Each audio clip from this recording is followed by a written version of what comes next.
Hi.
Well, Sunday, April 24th, 2022,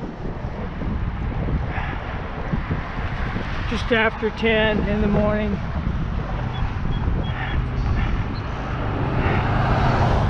I'm about to get on the bike path at the south end of Carpinteria.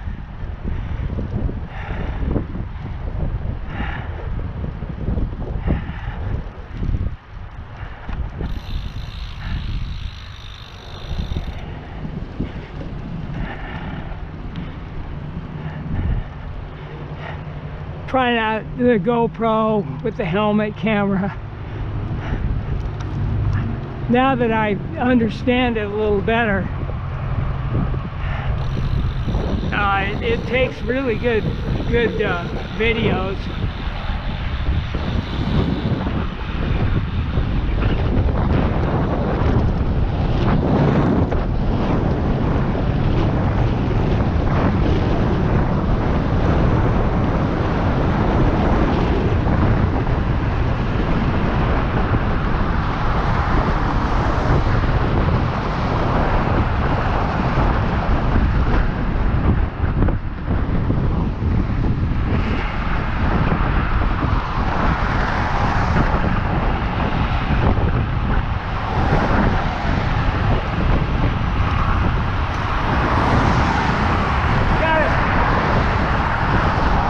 Make this freeway run.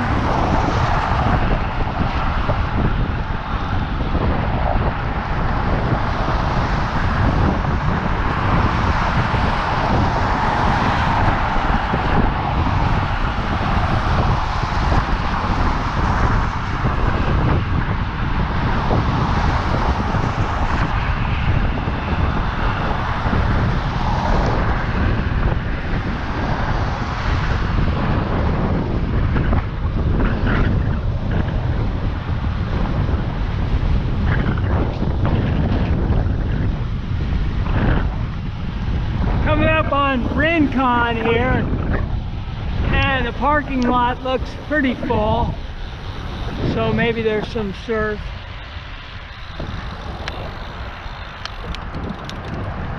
Rincon Point right there.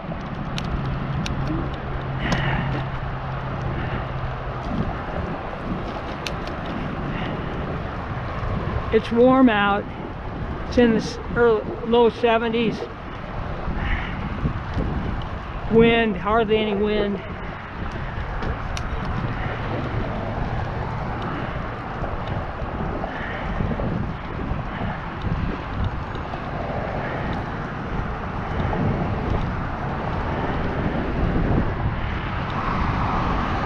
Well, it's not too crowded, so makes me think the surface is very good. Isn't too great.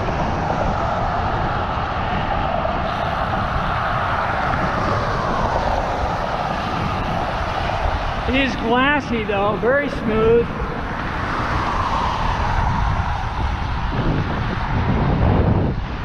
No, waves are small.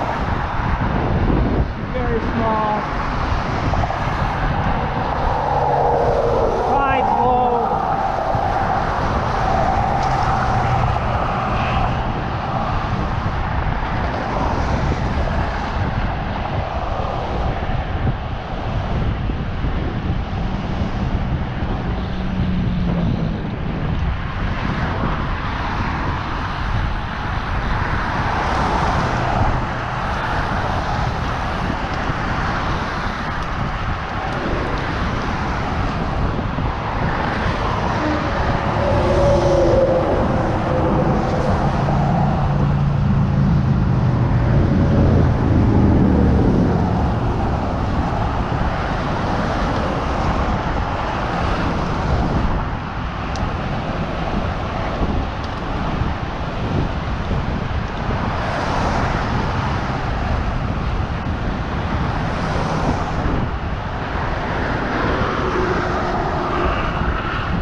Well, my heart rate's 129,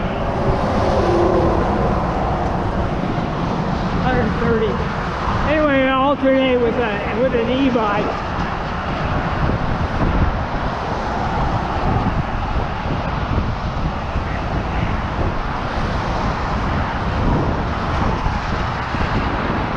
It's much easier to raise the heart rate on a road bike. No help.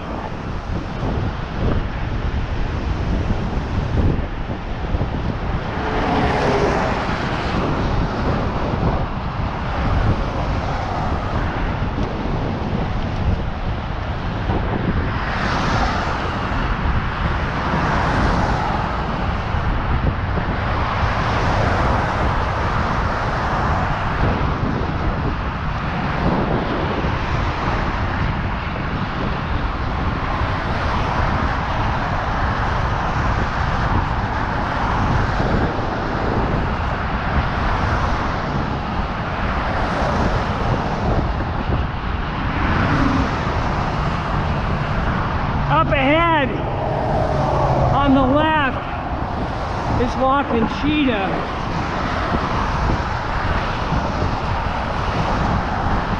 They've had some really bad slides there, mudslides, over the years.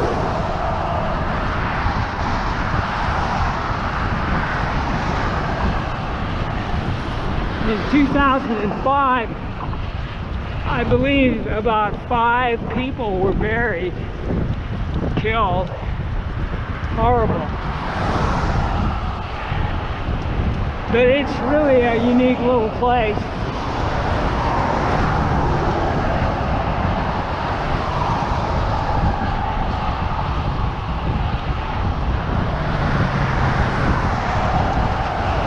I wouldn't, personally, I don't think I'd want to live there.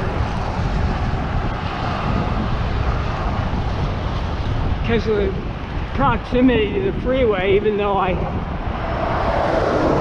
live pretty close to it myself in a mobile home park.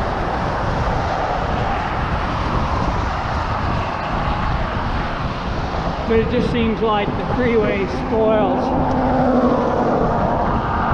the whole view.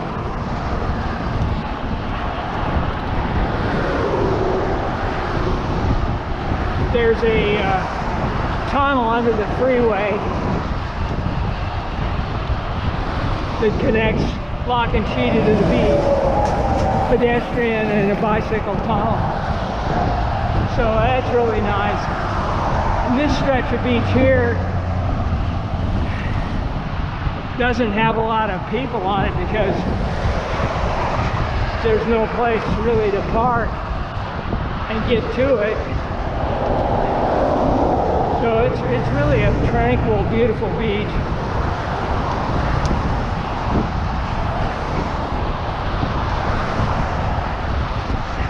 And I looked at property here about 1970, 52 years ago. I was interested in buying land for an avocado farm. Yeah, I wanted to be independent. Didn't want to have to really work for anybody until I was nearly dead, which is the way it's set up. You know, you think about it, it's like when I was a kid, you went to school, you went to college, and then you'd get a job as a pencil pusher. You wouldn't have to dig a ditch.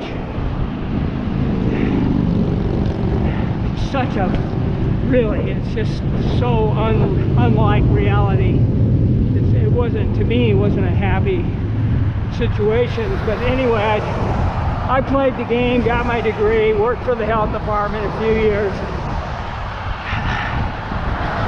And then I was still looking at avocado land. And way up there on the top, right about where those eucalyptus trees are on the ridge, some LA person, I saw an ad in the LA Times for 5 acres of avocados. They were newly planted. So I came up here with my girlfriend.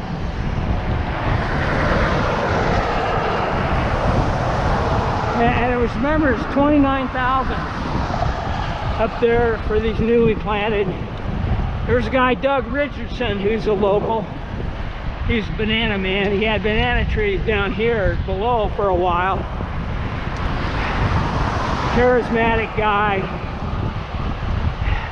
And you know, he's maybe a little younger than me. I'm 79. He raised a really nice family. I mean, I don't know him real well, but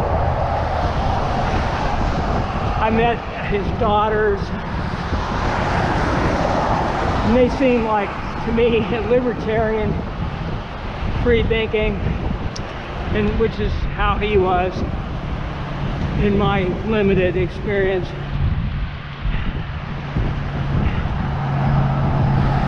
I also went out that same day, went to the Hollister Ranch, about 1970. They broke it up into 100-acre parcels. And I won't forget that day. It was a beautiful day. Girlfriend and I went up there, and the promoter, the head honcho, I can't remember his name, they gave us a sack lunch, free sack lunch, and those 100-acre pieces were selling for between $100,000 and $400,000. In 1970, I'd been working for the health department just 3 years, 1967 I started. I think it was around October.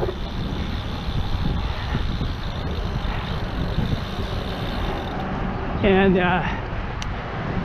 I really didn't have any money yet. I was taking flying lessons. I was getting paid well.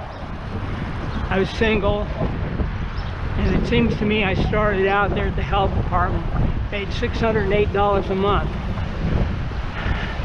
and you got a mileage allowance, and you had all these benefits. You had health care, insurance, and honestly, I started to work first downtown at a HUD. HUD was newly established. LBJ, big welfare, God almighty. These programs have become monstrosities, but I benefited because HUD gave money to LA County Health Department, and they used it to conduct a housing survey. So I walked around with a clipboard. We were downtown LA, Hall of Administration. I remember almost all my coworkers, like yesterday. Bill, he also was taking flying lessons out of Almaty. Well, I'm digressing here, but Chuck Howard and Bob Smith. Chuck Howard was the chief, big honcho, and there were about 6 or 8 of us hired through HUD, walking around with clipboards, rating these houses on a scale of 1 to 4 or 5 for the foundation, siding, roof, and maybe one other thing. Really, I'm sure it was a make-work job. I don't think there was any rehab or anything came out of it, but I benefited with the job, getting hired. Or maybe that's how it works. You just create money and jobs that don't mean anything. The people have money. And I saved my money. My parents, I grew up in the Baldwin Hills. My parents divorced, and we didn't have any money. My dad, I don't think he ever had a checking account, or maybe later. But then he no checking account, had some money in the bank, and very little, hand amount.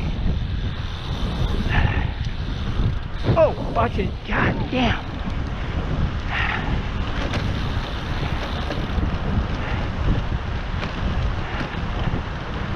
But anyway, and my dad, we always rented. And I think my dad's family, the close family from Iowa City, at one time had a lot of money, big movers and shakers in the late 19th century. There was a close mansion there, owned by my great-grandfather, Chalmers David. They had businesses going on there. But then there's all these economic upheavals, and families end up broke again. They say from shirt sleeves to shirt sleeves in 3 generations. Anyway, oh, class.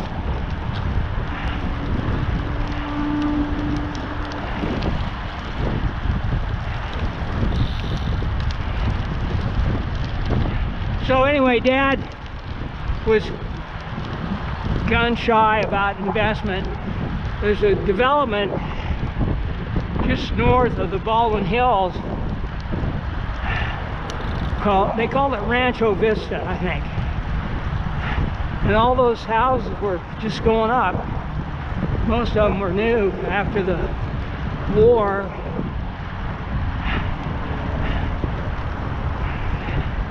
And I believe those nice little homes sold for probably $10,000, give or take. And I had a lot of friends lived over there and in other parts on the other side, north and west of the village green where I lived, which is near La Brea and Rodeo, now called Obama.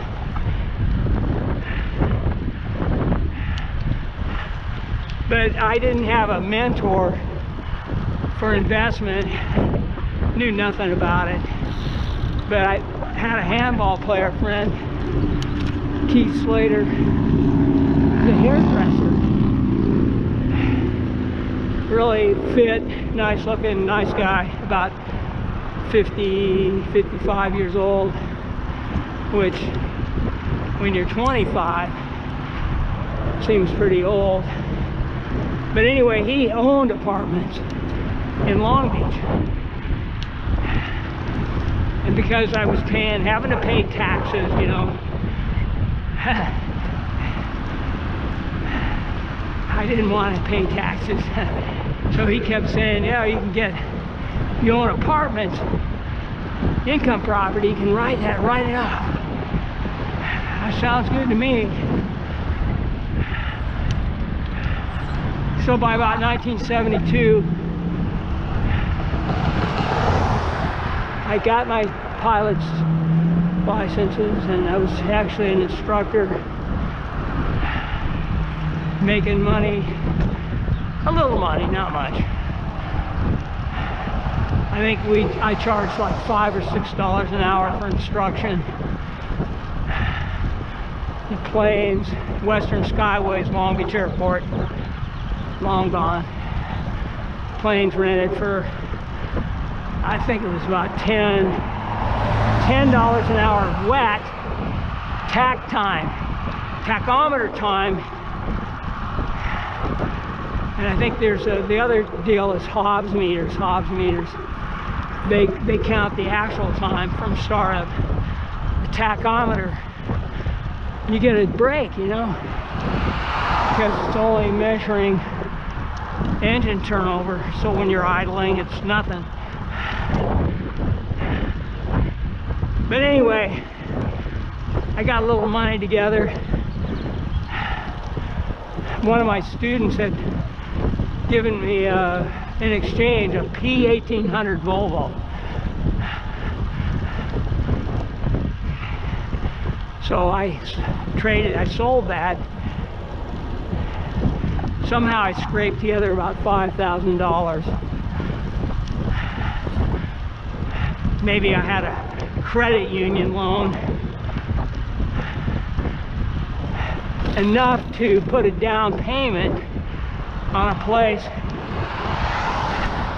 a grand, $247,000, triplex, Belmont Heights, very high end. That place is probably worth at least $2 million now. A little house in the back and 2 studio apartments up and downstairs, 2 bedrooms in the front. Anyway, I bought that in '72. My girlfriend's brother and another guy repainted it, and I did the landscaping. You know, I didn't know anything about anything, being a college grad and all. I didn't know anything really of much practical value in life. And I think that's what this education thing is all about. You know, just keep you kind of, for sure, if you're a college grad, an employer knows you're good at obedience and you're dogged, and you'll put up with a lot of crap, and that's what they want. And you're probably average IQ, maybe a little over. Oh my God. So anyway, that was in '72. Paid $47.5. The vendor, the guy that sold to me, he taught me my first lesson.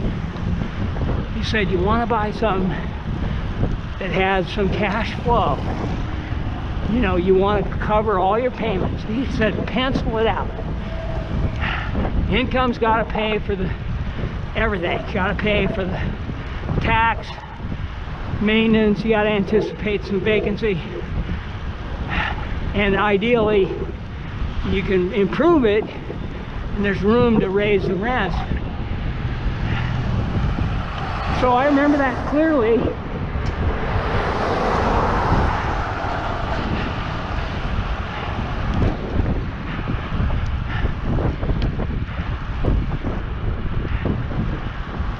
And I bought it, 72, and I had my first more lessons learned with tenants. There was a university guy and his wife living in the house in the back. Now they were about my age, young people. He taught at LA State. Flaming, what we'd call like a hippie liberal, flaming liberal, like me, probably no real business experience or capitalism, you know, signing the front of a check. He signed the back of the check. I found out later they were the major dope smokers. They had a shag rug in there. And after they moved, it was just filled with matchsticks. Anyway, that guy was I remember my brother-in-law said there was this tree. Shit, I hope I don't get run over.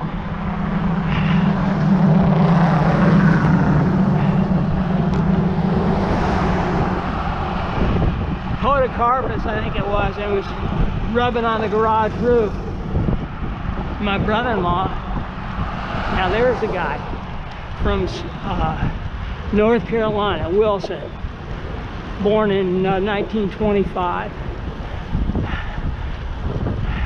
Sharecropper family.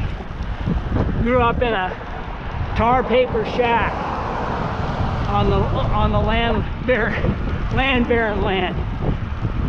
You know, walking behind a mule, plowing for tobacco.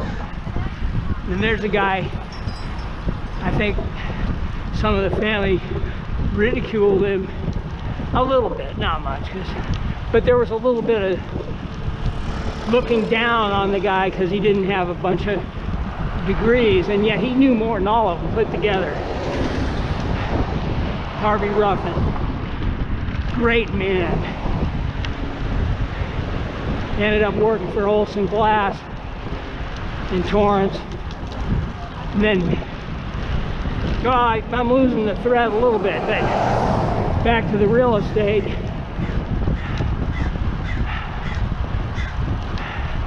That first place, I had these bad experiences.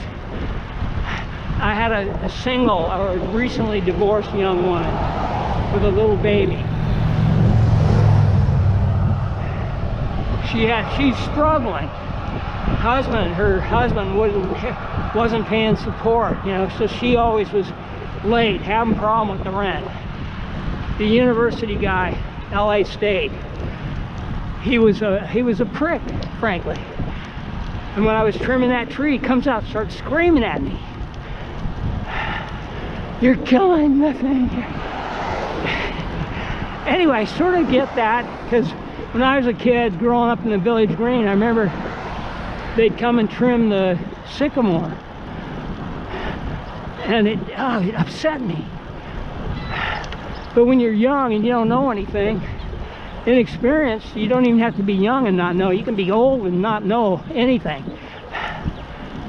That these things regrow, that your nature will blow them out of the ground or trim them with the wind. But we've got to control things, keep the fire hazards down and the falling hazards. and they will come back and look beautiful again. But I didn't know any of that when I was a little kid. The professor didn't know any of that, anything about maintaining property. So by 1975, the place had gone up in value from when I paid $47,500 and went up. I eventually sold it for $59,000. Now I had $25,000 in the bank, and I was out of the real estate. Which didn't really make a lot of money in that short period of time, 3 years. But what happened is just, to me, very odd, but had this girlfriend, you know, we were madly in love at one time. She's a good person. I don't know, I heard later she had bipolar disorder, which I didn't notice it too much. You know, sudden mood changes. But I wanted to get out of it. I wanted to be out of that relationship. And she didn't. So she started stalking me somewhat, breaking into my place. She was arrested once.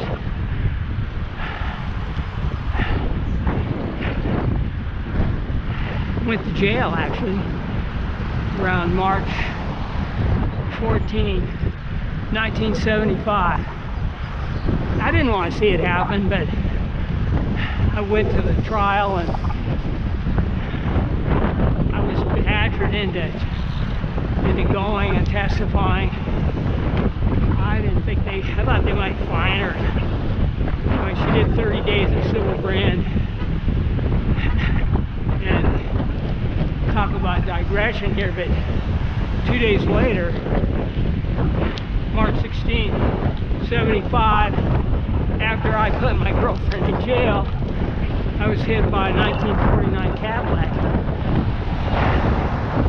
crossing 4th and Terminal. Dog not on a leash, went out there.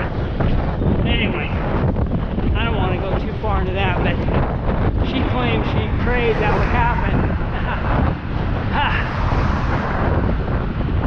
I don't know.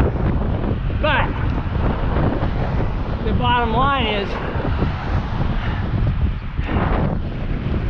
I was incentivized to buy another piece of property to avoid, you know, to hide out basically from the girlfriend. So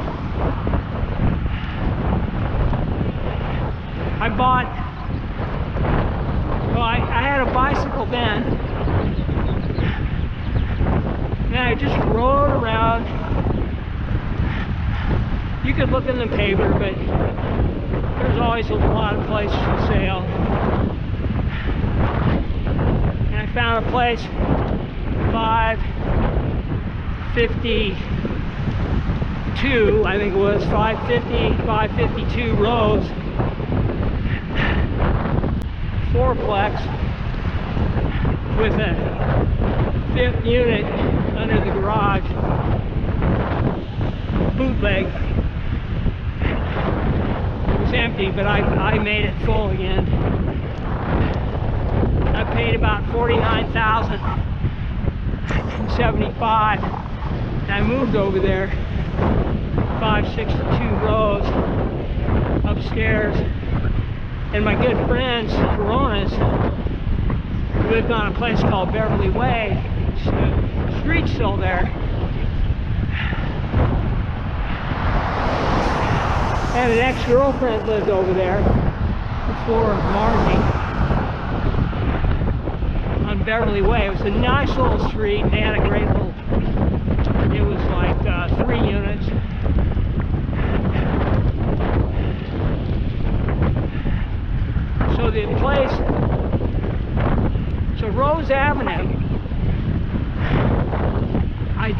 Gary Harper's advice. I started, when the units got empty,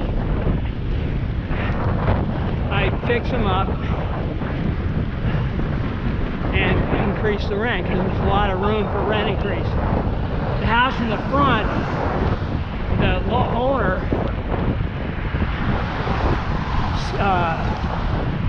Skiba, that was his name. Dad and I used to laugh because, oh, he's a man about 60, and he wore these slippers that you could hear him a block away, you know, shuffling along in his slippers.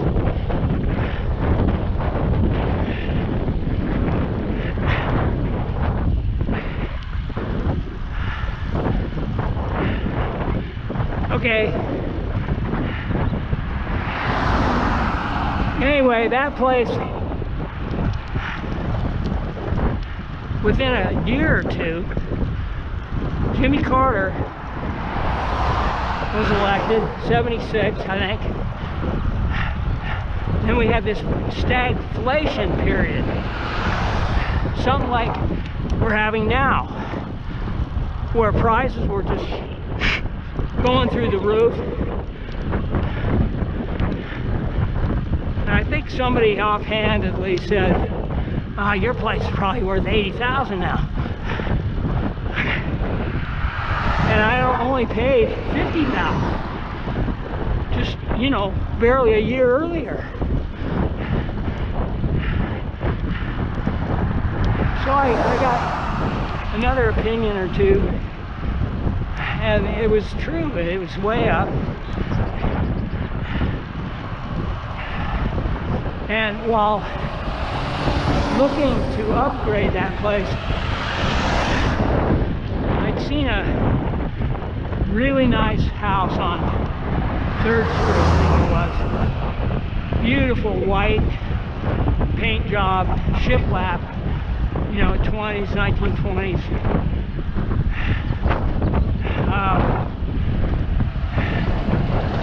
I forget what they call that style. It was popular. Anyway, it was beautiful white with blue trim, and I knocked on the door and said, "Who painted this place?" And she gave me a guy's card, Jack Taintor. She gave me this guy's card. I called him up. I met him over on, he was working on a place on Redondo, near the beach. It was near Broadway, 1st Street in Long Beach. And here was this guy. I was 32 years old, maybe 33. And I met this guy,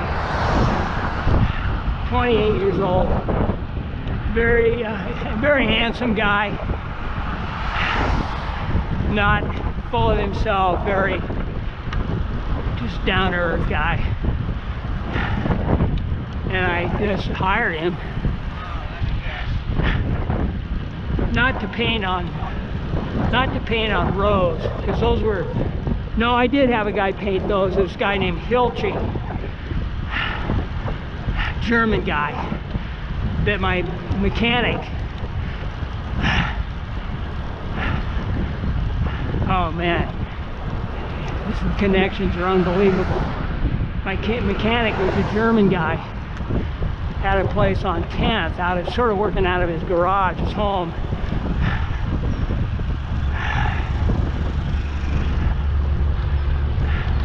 He recommended the Hilche guy to me, and they painted all that place for, I don't know, a few $100, all of it. They worked their ass off. Oh yeah, the German mechanic, his name was Herb Gutler. Man, German guy, about 40, 45 years old. God, he was an amazing guy. I gotta get this out, man. the people that meant so much to me, the coincidences, are unreal. But Hilchi, that job, it turns out, in the health department, it was kind of a joke. I can't say. It's pre-computer age. You'd get a little file box full of little cards, you know, large inspection cards. And then you have these official inspection reports, triplicate thing, and you'd go around to, in my case, restaurants. Oh, you did schools, apartments, and you went out on complaints about roaches or dog droppings. Those were the common ones. But it was so easy that I could usually get it done in 2 or 3 hours. Then I'd skip out, did my work, did a good job. In fact, I was proud to say I would get a complaint. I would answer it either that day or the next day. I'll stack that up against anybody. And I had a great boss, Bill Schulenberg.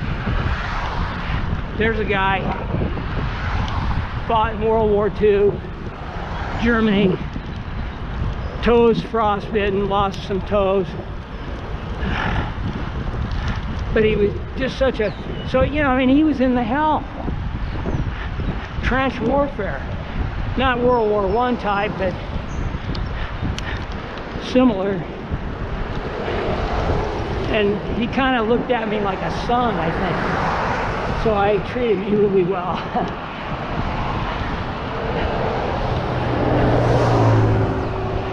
So, anyway, a couple other guys at the health department. Hank Levin, he's still around. He started buying units. And Cletus Hilliker, he was older. And now he was a guy that probably did work 8 hours a day. And they gave him, oh, he had a big district, so conscientious, old school, and a really sweet guy. And Hank Levin and I, we'd get our work done between 8 and 9, prep for the day, and we'd go for coffee at about 10. In fact, a lot of us would go to coffee at 9, a little after 9.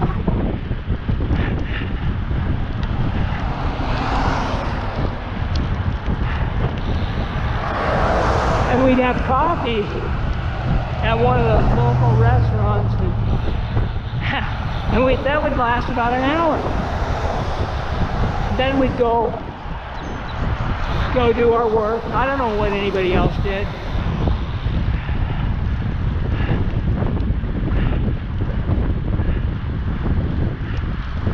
I'm always tempted to chase. No, but I won't.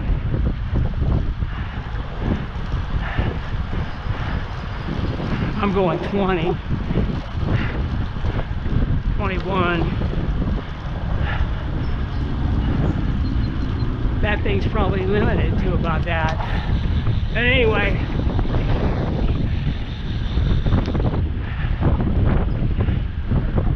Hilliker bought property, Levin bought property, I bought more property.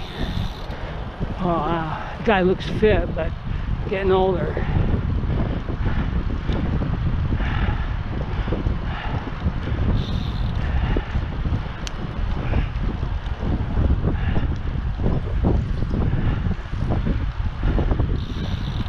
And this other guy, Bruce Lemon, who listened to Keith Slater, he was like me. He didn't have any money, but he saved, and anyway, those three guys, Bruce, Hank, and Hilliker, they kept on investing and buying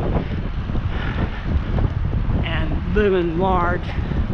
I don't mean they didn't waste money, but they were just making it big. And Bruce himself, he used to do the work, hard-working man, good man.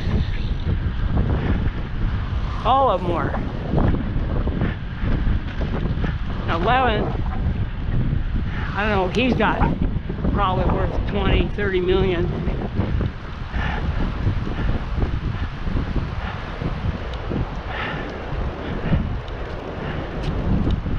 But what I did, back to me, I bought more units. See, I bought a place on Winnipeg. It's a little street, little L-shaped one-way street off 3rd, I believe, 3rd. And then the cross street might have been Obispo, I don't remember. But I actually, coincidentally, I had lived in it briefly during one of my dramatic episodes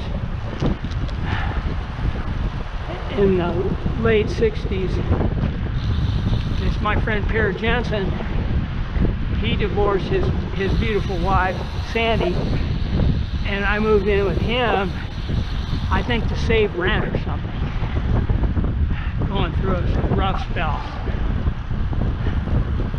When I co-rented with Per and this other guy. So anyway, but later, a few years later, I ended up buying the place. And I saw it in the paper. They were asking like, and it was nice. It was a little house in the back and a 2-story apartment in front, 2 units. Some cute chicks were living there. Anyway, it was listed at like, and this was after things started going up in value, and it was listed at like 38 grand. And I figured it was at least 15,000 under market. And I was on it right away. Called up, played it cagey, made a kind of a full price offer, but threw in some caveats to make them think I wasn't too anxious. And closed escrow on that one. And that was the one that Jack Tainer painted, the first one. Now, hasn't this gone by quickly? So let's see what happened. And then I bought another place. Let's see, at 5th and Cedar. Did I already mention that one? No. I bought this. It was a big old house built in the late 19th century. Big house with a fireplace, a rock chimney. That one I bought from a guy named Stewart, shortly after the one I bought on Rose. Anyway, long story short, let's jump up to about 1977, 78. I'm still interested in buying property, land. And I had been advised not to do that, but to start with income property. And that's the exactly right sequence. You don't want land that doesn't make any money. You want income property. And when you get enough income, I mean, you get a pile, then you can maybe afford the land. But those properties I bought, and I bought one with Jack Tainer, in fact, I think it was on, oh, I don't know, 3rd or 4th. And it was owned by a French lady.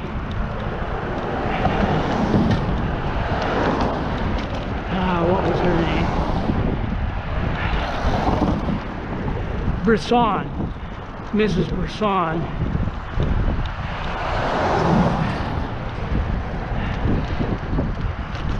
She was probably in her 70s.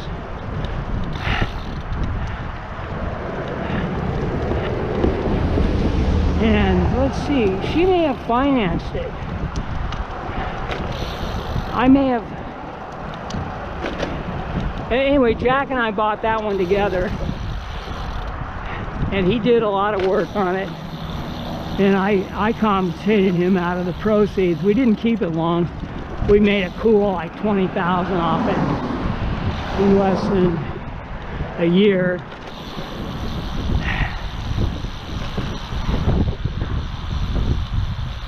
So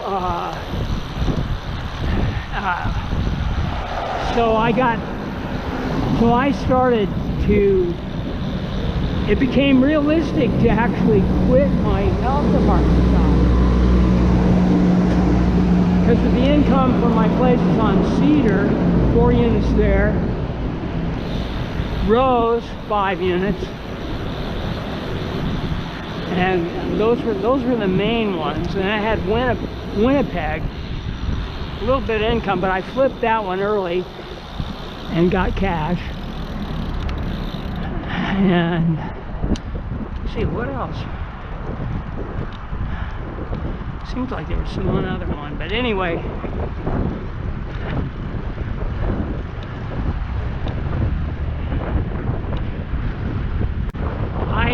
The income from my properties combined, oh, I don't know, it might have been a couple thousand a month.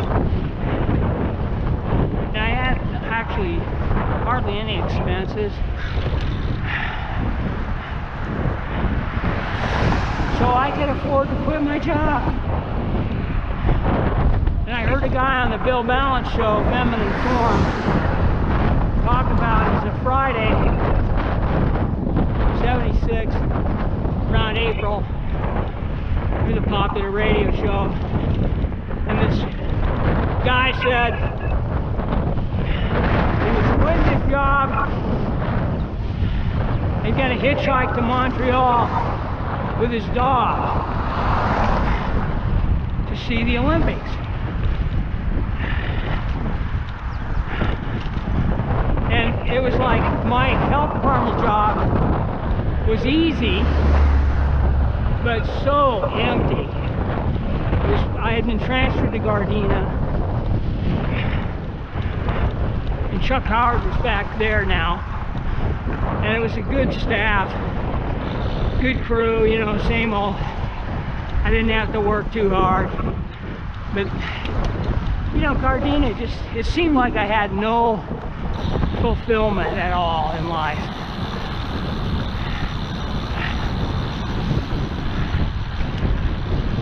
Which, if you have other interests, it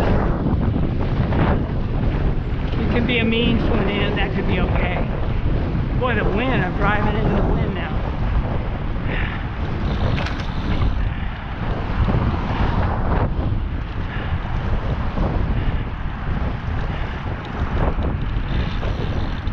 So anyway,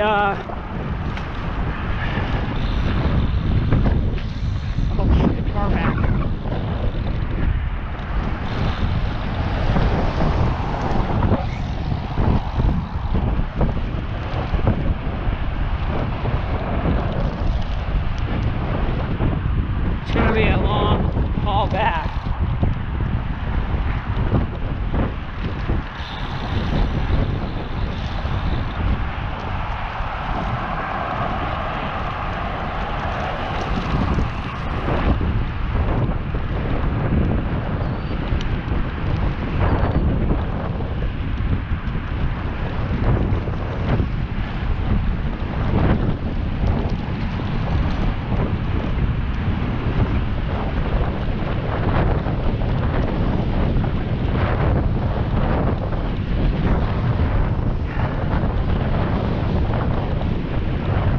That's what happened. Now that I think about it, I just that little stupid clip on the Bill Valance show. I just said, "That's it, I'm quitting." And I went in on the following Monday, said I'm quitting. Had 8.5 years, not enough to collect any kind of a pension or anything. I think you had to have 10. And I had some cash, maybe $5,000 or $8,000 that had been banked. I got that. They gave me some kind of going away thing. Retirement party. I was 32, 33 years old. Retiring. And I actually did. I never worked for anybody again, except briefly at the Montecito Y, 2001. I had a breakdown. But anyway, I worked there as a lifeguard. That was just something new.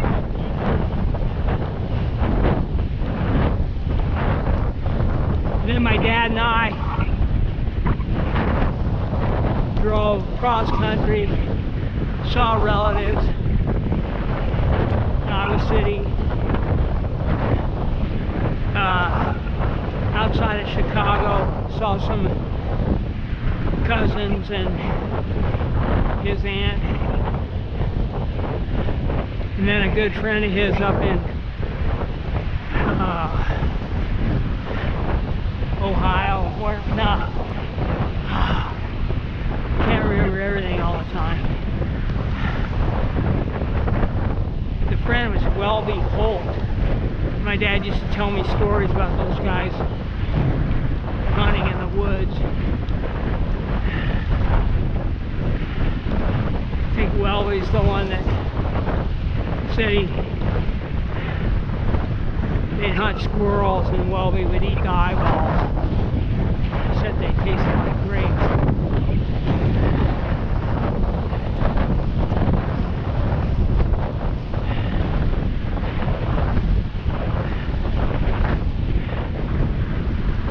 So the trip, wonderful trip. After I graduated, I hitchhiked through Europe, 1966.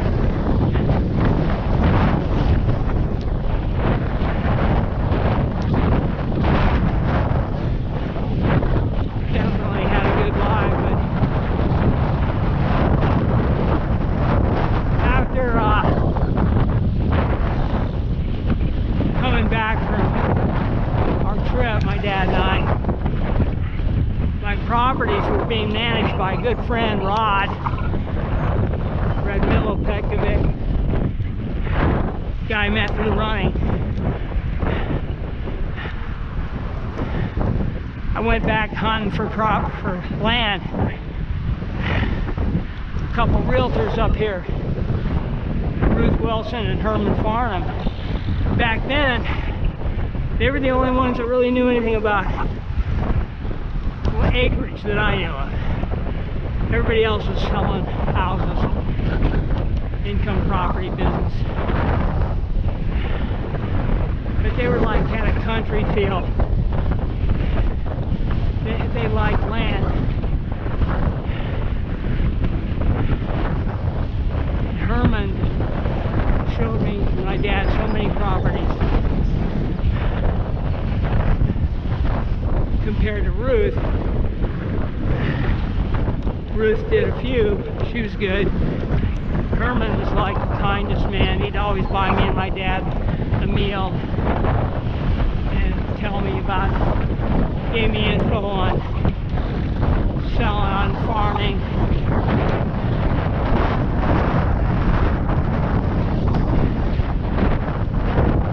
But things were still out of my price range because I would have to sell my property, my income properties. I'd lose my income, be stuck with land. But wow.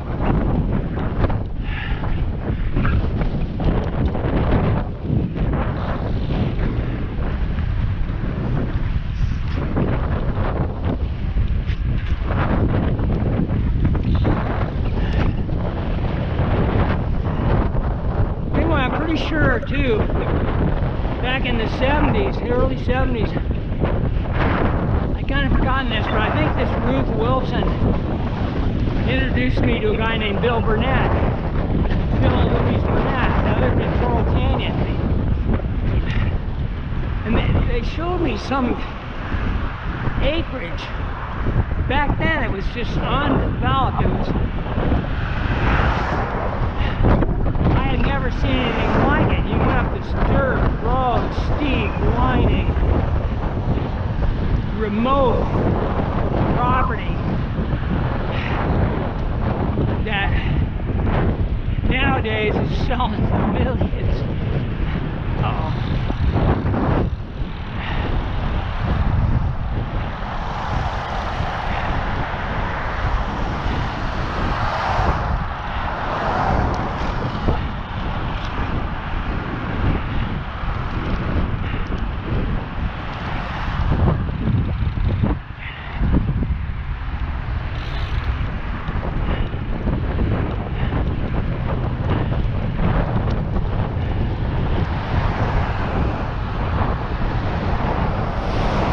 There was no way. I think I looked at 40 acres back there. A guy named Jones built this little house back there. Remember, the roof was, as I recall, it was a flat roof, and it was 2x4 side by side all the way across.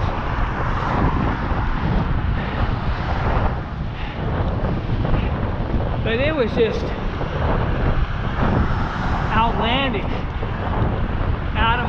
over my head. I mean, the prices were too bad, but wilderness land.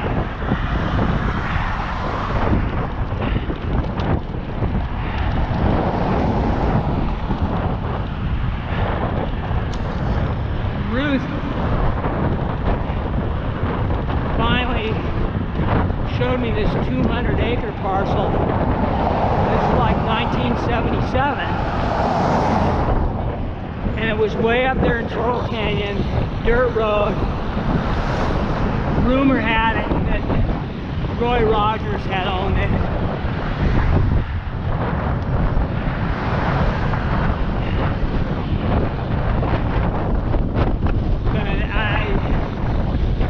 It was 200 acres for $180,000. And Ruth said, well, you could divide it up. You could get 40 acre zoning.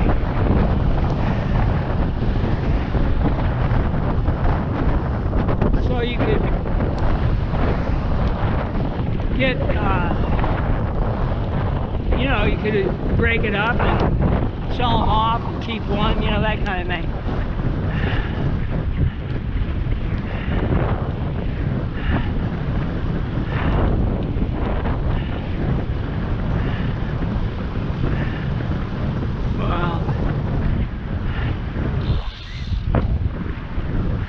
Vertigo, hi. Hello.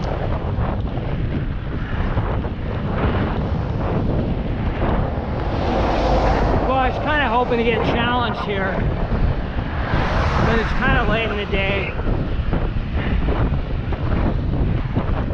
People are just cruising.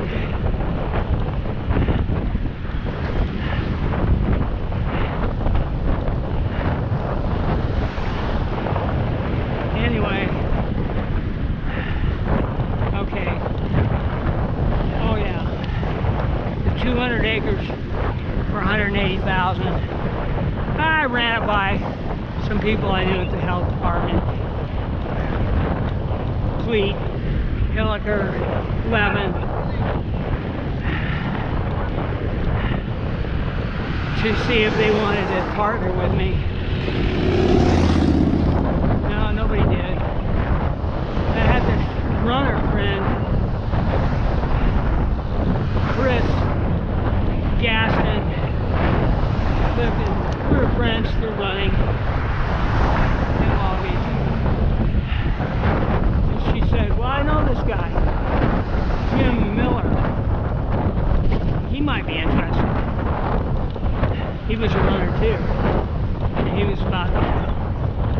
35 years older, say. I thought he kind of looked like Gary Cooper, you know, something about his face. He was a little bit of a boaster, but not too bad. And I met him,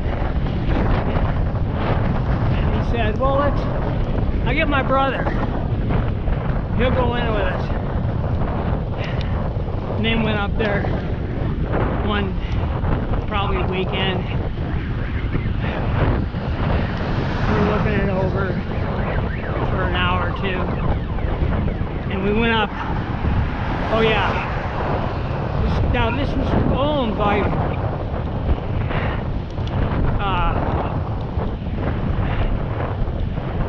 Miller. Not Miller. This was owned by Burnett, Bill, and Louise. And they were like they were probably in their late 50s, early 60s. God, wonderful people.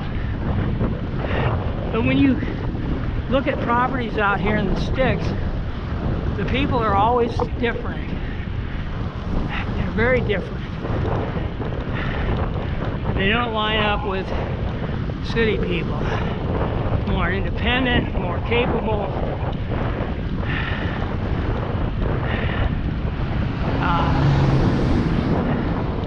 They're not interested in being in a crowd, seeking approval. They just want to be left alone and enjoy their life and their land. Like I said, in 1970, I think I met the Bill. He had this old Jeep, yellow Jeep, and we went back and looked at this way in the back. There might have even been one further back called Western Kiwi Farms, had 160 acres, something like that. And that was really back there. Oh. But I'd forgotten pretty much all about that 1970 thing. But here we're now, 7 years later. It's probably the same guy, same yellow Jeep. I remember it. They gave it to me. And Scott, some guy blew it up.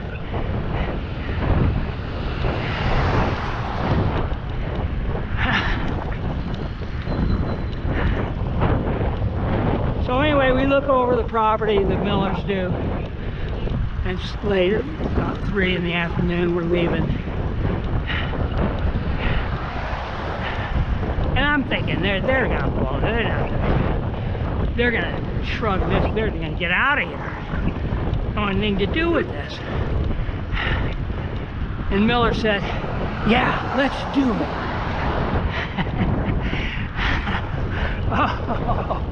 Oh, I was shocked, and I was told they had money. Miller lived in Belmont Shore, Belmont Heights. He did have a nice house, wife, no kids, German Shepherd named Axel.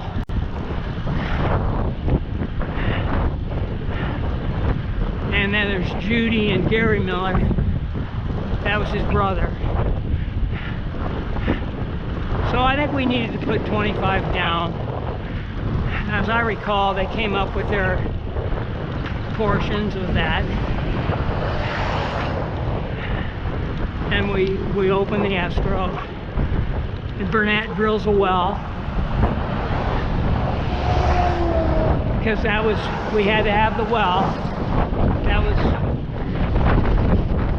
terms of escrow.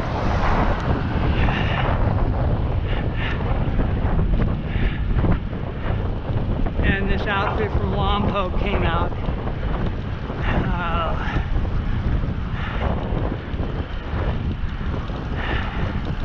Can't remember everything. I know it would come to me. I never forget that. I went up there. They have to test pump it overnight. Geologist has to supervise. I remember all of them.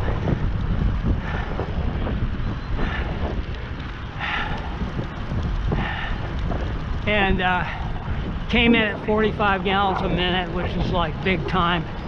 It was only like 130 feet deep in Cozy Dell Shale.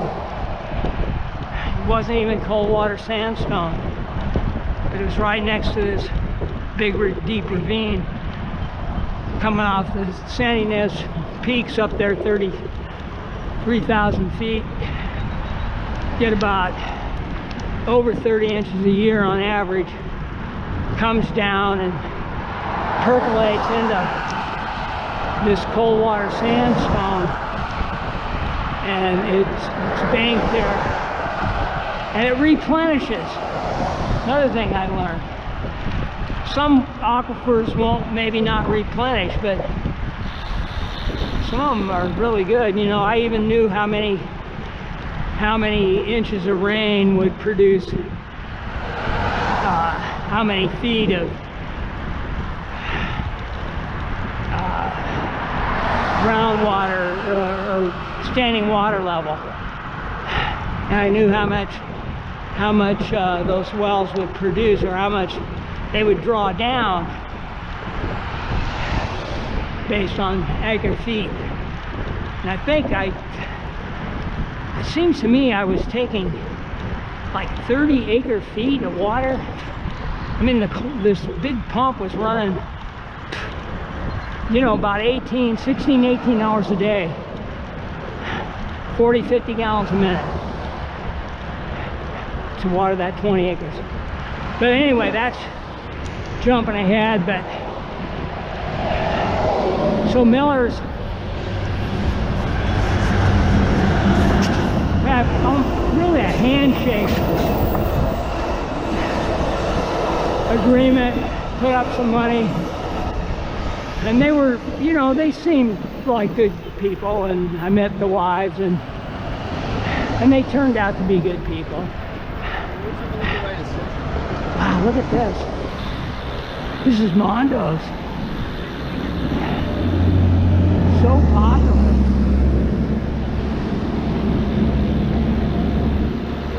There you go. Small waves, beautiful day.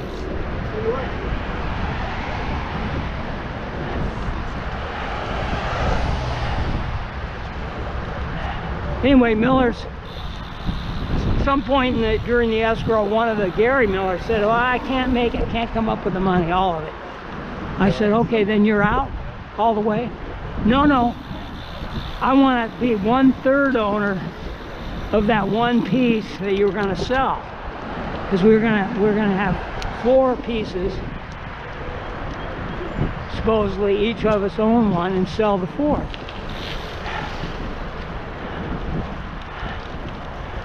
But no, he would put in enough money to hold on to his 1/3 of that, which adds up in 1/12 of the whole thing. And then Gary kept coming up short. I mean, he added money here and there, but so I ended up having to carry him. But because of the properties I own in Long Beach, and mind you, let's see, I took back, let's see, how did that work? Anyway, I was getting large cash infusions, you know, because Rose didn't finish. Rose Avenue went from roughly 50,000 to 150,000, and Cedar, 5th and Cedar was the same, 50 to 150. Unbelievable, unbelievable. And this is what could be going on now. Oh, wow.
on the wheel.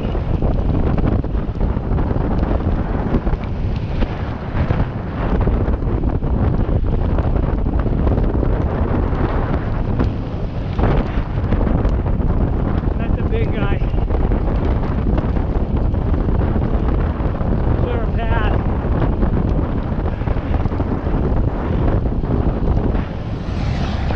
See those flags? Straight into the wind. Talking to myself. Got a lot of wind.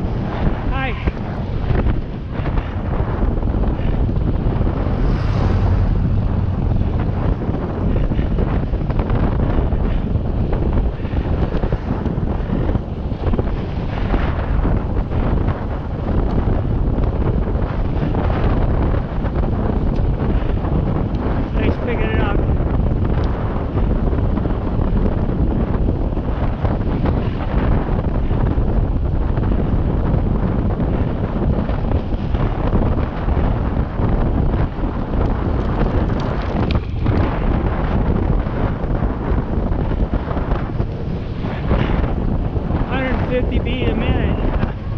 Earlier it was 160.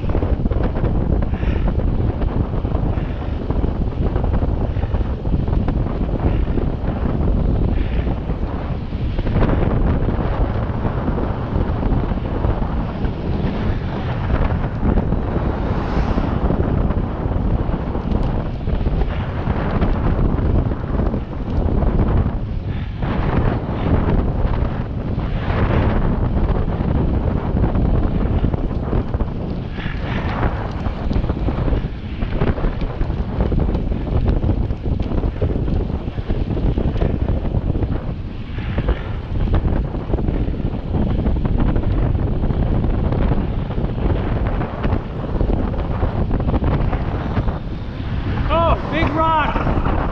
Boy, that's bad. Wow. Thank you.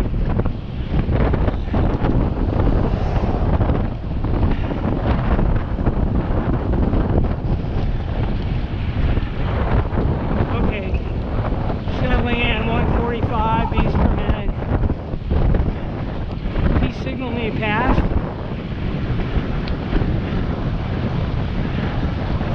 I don't think so.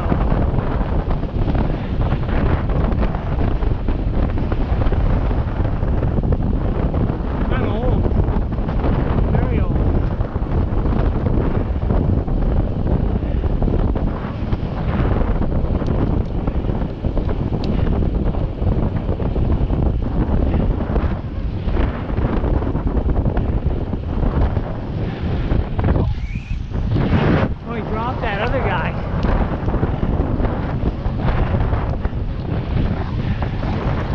Oh, I thought you were with that other guy. If it wasn't for him, I never would have caught up to you. He gave me. You eased up a little bit. Yeah, I'm done. Oh, you're done? I was like, let me. Well, you should. Wait, I'm gonna go as hard as I can for a minute. Well, you fucking scared the shit out of me, man. I go, oh fuck. Here's the real deal now. Oh, it's all bluff.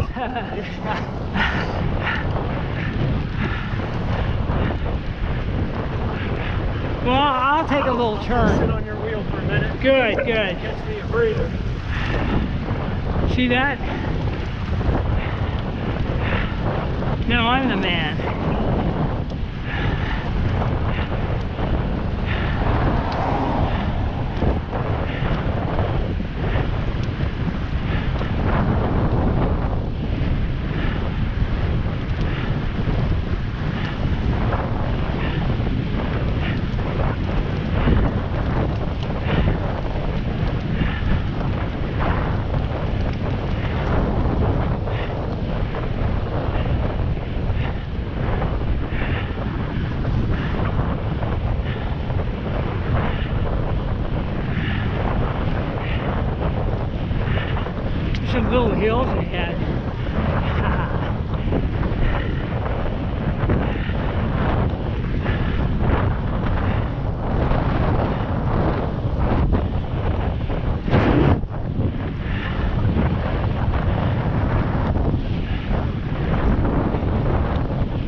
151.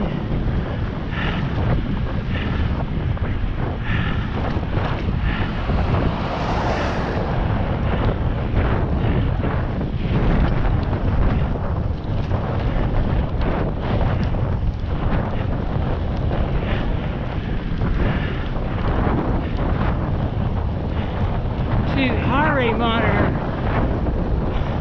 on 154.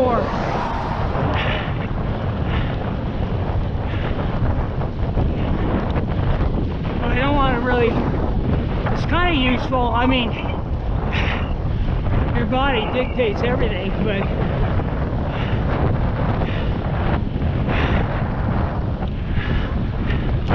and you got to pay attention to that, number one.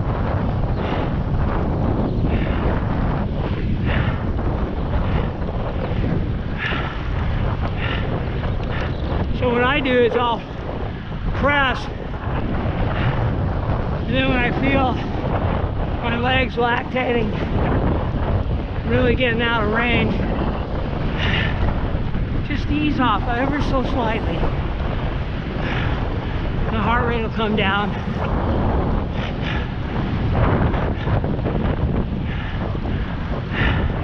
So you learn to play, and if you got some competition, you can push yourself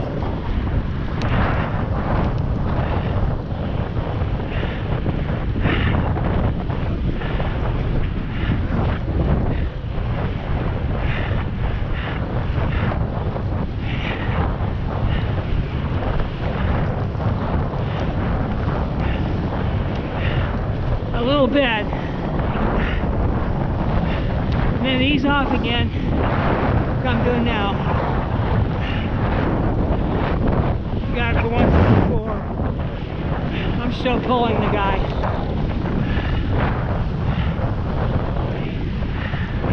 He's getting some help. I'm not very big. Not a Winnebago. But he knows how to, you know, I can help.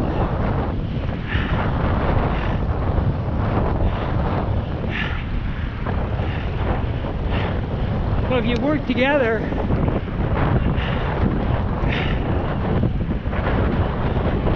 you can greatly increase your range and speed.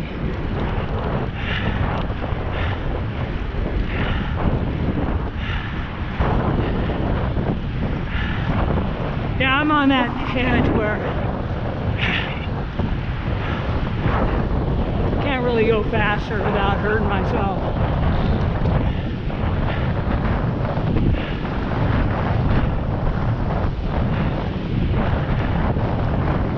Recover.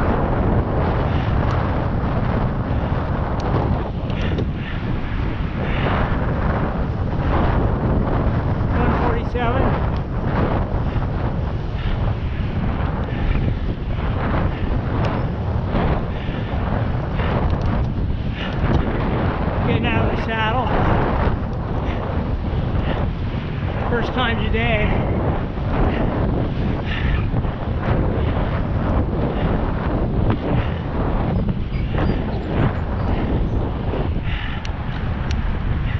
Looking back, car back.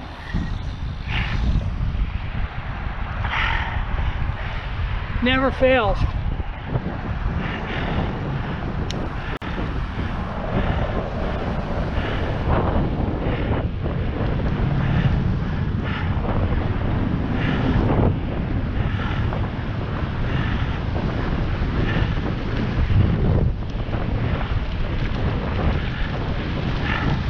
I gapped that guy a little bit, but oh no. The road for me. Are you stopping? Yeah, well, I'm turning around and go back. Oh shit. I was hoping to hurt you on the hill. Haha. No, thank you so much.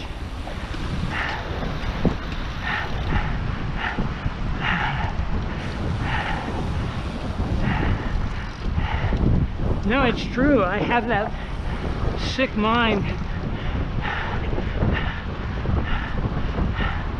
that likes to you know, drop people if I can. They like to drop me, and they do.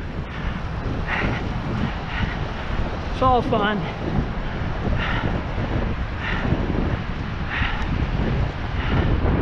See who can get the, you know, win the prize, win the property, win the queen. They're watching. And that one looks good.